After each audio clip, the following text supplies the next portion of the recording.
Modern biology, as we know it, began with the discovery of cells. Anything before that is ancient or medieval biology. Those we will not be covering, since significance of those two eras of biology is not nearly as much as that in modern biology. So let's jump right in. Today, we'll be covering the different people who kick-started and set our biological discoveries in motion. And then we'll look at why those figures are significant. Let's all jump into the time machine of biology and go back in time to meet one of these people. That person is Robert Hooke. Robert Hooke lived in London, and he worked as the president of the Royal Society of Scientists during his time. If you guys are unaware, the Royal Society it's an organization that still persists, and it features the top minds of England and Scotland. And during his time, he was the president. So that just shows how talented of a scientist he was. Apart from being a scientist, he also was a businessman. He was a professor, really a Renaissance man. One day, Hooke decided, wouldn't it be cool to look at plant specimens under a microscope? When you look at this first picture here, you'll see that this microscope looks ancient and not very effective. You'd be right on both of those assumptions. What he saw was truly fascinating, and it kickstarted modern biology as we know it. But before we take a look at what Hooke saw under his microscope, I'd like to bring up the fact that the reason why lots of people don't know about Hooke and his significance in biology is because of our friend, Isaac Newton. Yes, Newton, the guy. Yes, him. Newton claimed that he had discovered the laws of motion, the famed 3 laws of motion first. But Hooke challenged him and said, hey, I was the first to discover the laws of motion.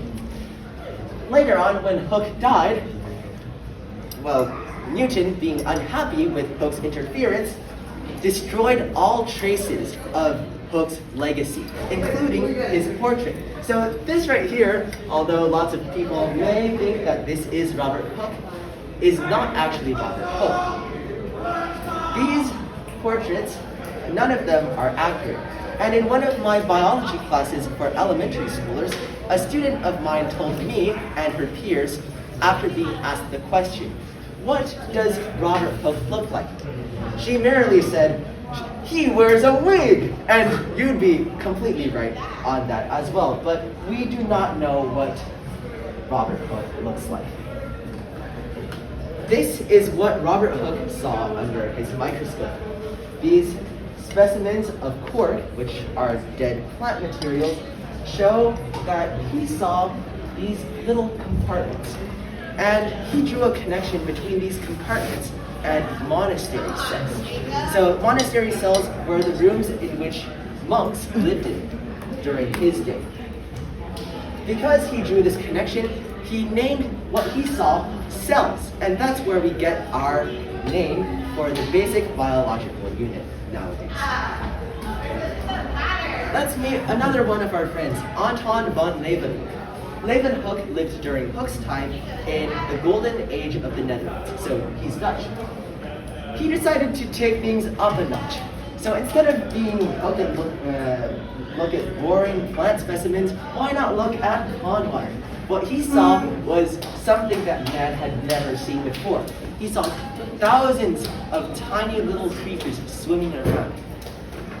He decided, these tiny little animals, guess I'll just call them animalcules. So tiny animals swimming in pond water. However, during this time, both Hooke and Leeuwenhoek were unaware that these things, these animalcules, were cells, and cells formed all components of life, including us. That would have to wait till 3 German scientists, Schwann, Schleiden, and Bierko would discover and theorize that that all living things are made out of cells. Then we have Francesco Redi. Francesco Redi was an Italian scientist, and he's most known for disproving one of the common theories of the time. People of his time were a little strange in what they believed. For instance, people of his time thought that meat, just a chunk of meat, would generate maggots. So you put out a chunk of meat, boom, maggots appear. Well, we know that today that is very much not true, but that's what those people believed in at the time. This theory was called the theory of spontaneous generation. Francesco Redi did not like this theory, so he set up an experiment. He set out 2 jars of raw meat, one covered with gauze and the other one left open.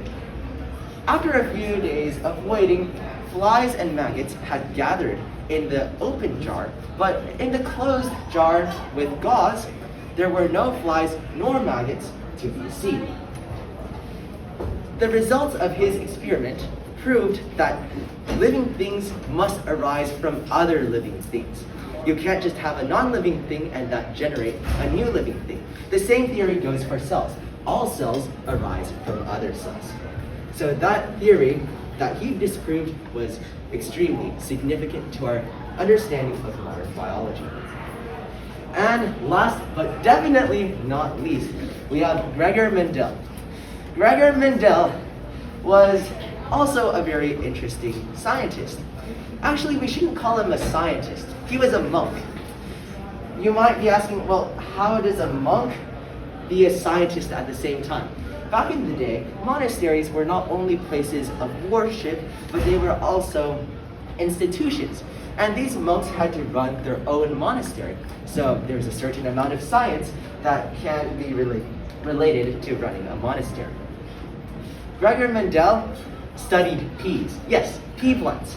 And from that, he discovered and fathered modern genetics. So very cool. And he discovered the basis of modern genetics by observing the different traits inherited in pea plants. Flower color, pod size, pea shape, all of these he drew out in something primitive that we now know as the Punnett square. He drew out the possibilities for all the offspring's traits, and from that discovered dominant and recessive traits. If you do not yet know what dominant and recessive traits are, basically those traits coexist and they define who you are. Let's take me for an example. I am the splitting image of my father. I have traits for appearance from both my father and my mother, but my mother's traits for appearance are apparently recessive to my father's dominant traits. So in any organism, for any alleles or genes, they receive 2 copies from their parents, one from mom, one from dad, but it depends on which ones are masked and which ones are not. These 4 scientists would ultimately shape modern biology as it is today and contribute to our natural understanding of the world. Thank you, and let's give these 4 figures a round of applause.